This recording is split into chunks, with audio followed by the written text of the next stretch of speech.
Salutations peuple français, peuple de frères, peuple de sœurs. Nous sommes Anonymous. C'est un texte à la résonance inhabituelle que nous vous proposons aujourd'hui. Il est apparu sur internet il y a 15 ans, un certain 21 juin 2002, jour du solstice d'été, détail qui est loin d'être anodin quand on connaît la passion des Illuminati pour la symbolique et les rituels. Son auteur en est inconnu, mais une chose est sûre.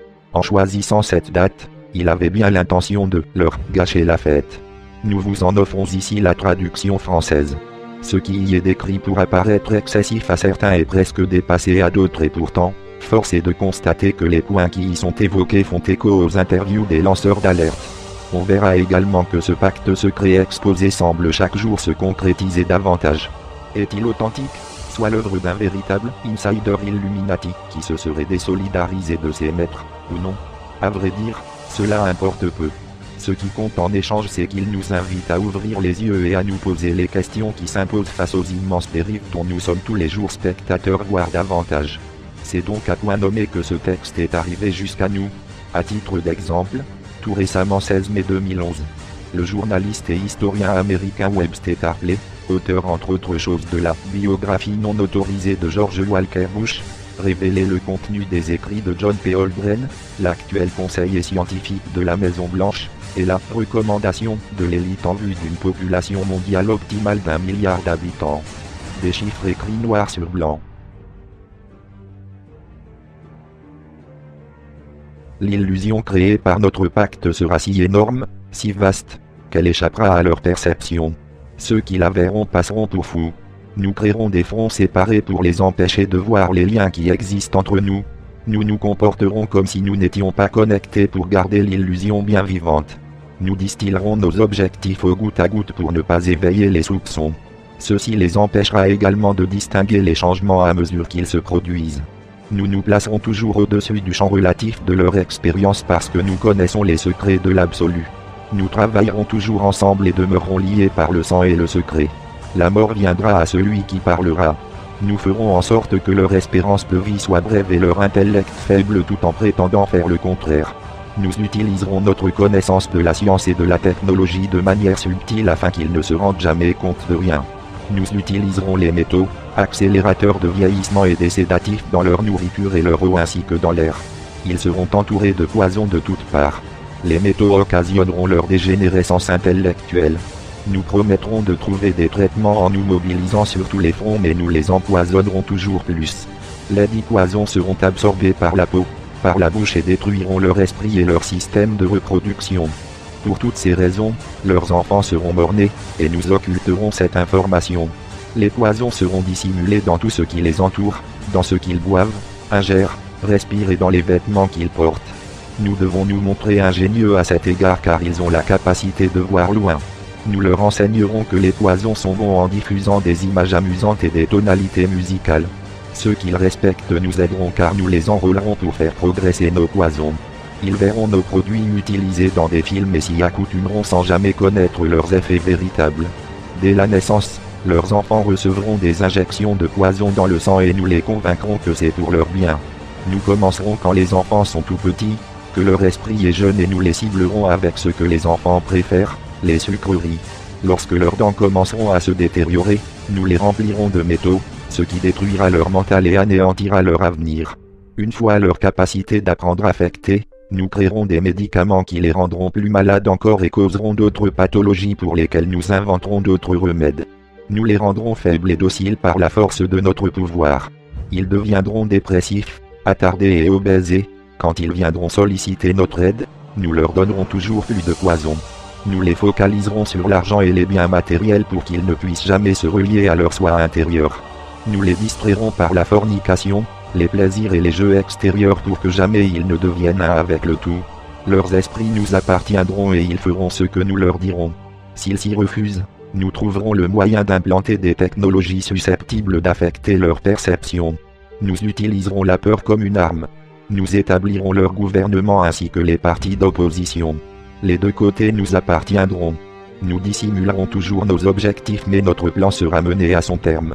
Ils travailleront à notre place mais nous en récolterons les fruits. Nos familles ne se mélangeront pas aux leurs, notre sang doit toujours demeurer pur, car là est la formule. Nous les ferons s'entretuer quand cela nous conviendra. Nous les maintiendrons éloignés de l'unité par le dogme et la religion. Nous contrôlerons tous les aspects de leur vie et leur dirons ce qu'ils doivent penser. Nous les guiderons gentiment et délicatement en leur laissant croire que cela vient d'eux. À travers nos factions, nous fomenterons l'animosité entre eux. Quand une lumière brillera au milieu d'eux, nous la ferons s'éteindre par le ridicule ou par la mort, ce qui nous conviendra le mieux. Nous les pousserons à déchirer le cœur de leurs conjoints et à tuer leurs propres enfants. Pour cela, notre allié sera la haine et la colère notre ami. La haine les aveuglera totalement et ils ne se rendront jamais compte que leurs conflits font de nous leurs dirigeants. Ils seront bien trop occupés à s'entretuer. Ils baigneront dans leur propre sang et tueront leurs voisins jusqu'au moment que nous considérerons propice à notre assaut. Nous en tirerons le plus grand bénéfice car ils ne nous verront pas, car ils ne peuvent pas nous voir. Leur guerre et leur mort nous permettront de prospérer toujours plus. Nous recommencerons encore et encore jusqu'à l'accomplissement de notre but ultime. Nous continuerons à les faire vivre dans la peur et la colère par la diffusion d'images et de sons. Nous utiliserons tous les outils dont nous disposons pour arriver à nos fins. Les outils nous seront fournis par leur travail. Nous ferons en sorte qu'ils se détestent eux-mêmes et leurs voisins. Nous leur cacherons toujours la vérité divine, le fait que nous sommes tous un, ça ils ne doivent jamais le savoir. Ils ne doivent jamais découvrir que la couleur de peau n'est qu'une illusion, ils doivent toujours penser qu'ils ne sont pas égaux. Pas à pas, insensiblement, nous ferons avancer notre objectif. Nous prendrons leurs terres, leurs ressources et leurs biens, leur santé, pour exercer sur eux un contrôle total. Nous les abuserons en les incitant à accepter des lois qui les priveront du peu de liberté qui leur reste encore. Nous établirons un système monétaire qui les emprisonnera à tout jamais et les endettera eux ainsi que leurs enfants. Quand ils réussiront à unir leurs forces pour s'opposer à nous, nous les accuserons de crimes et présenterons au monde une histoire différente car alors tous les médias nous appartiendront. Nous utiliserons la presse et son sentiment en notre faveur pour contrôler le flux de l'information.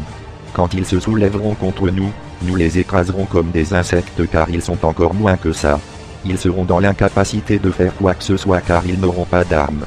Nous recruterons certains d'entre eux pour exécuter nos plans, nous leur promettrons la vie éternelle, mais de vie éternelle ils n'auront jamais car ils ne sont pas des nôtres.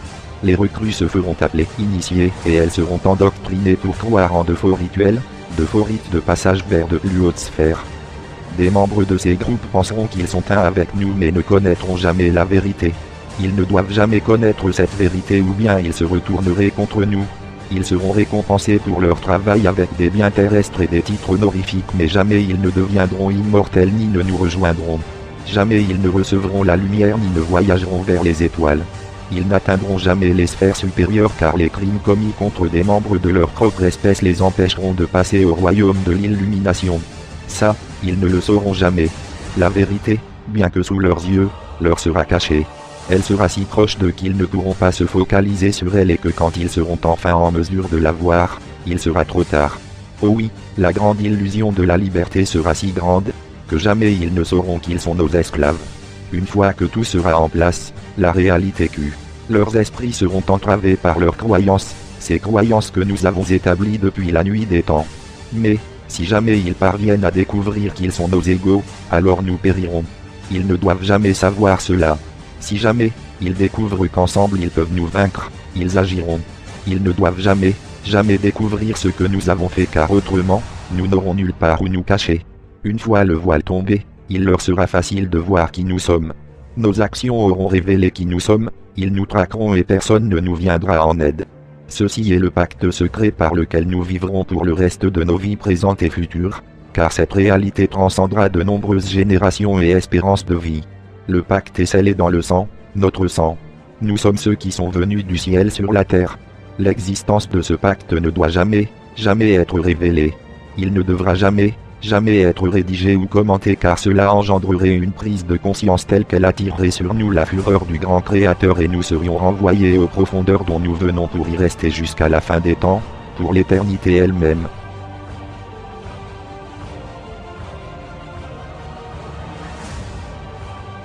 Vous êtes de plus en plus nombreux à rejoindre la résistance. Mais pas assez pour mener la révolution que vous attendez.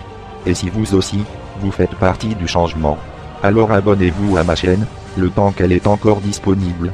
Sachez que la liberté d'expression s'arrête là où commence la vérité qui dérange. Et n'oubliez pas, que vous n'êtes pas esclave parce qu'il existe des maîtres, Mais il existe des maîtres. Parce que vous avez choisi de demeurer esclave. C'était Eden Anonymous, défenseur de la liberté, militants activistes. Nous sommes légion. Nous ne pardonnons pas. Nous n'oublions pas. Redoutez-nous.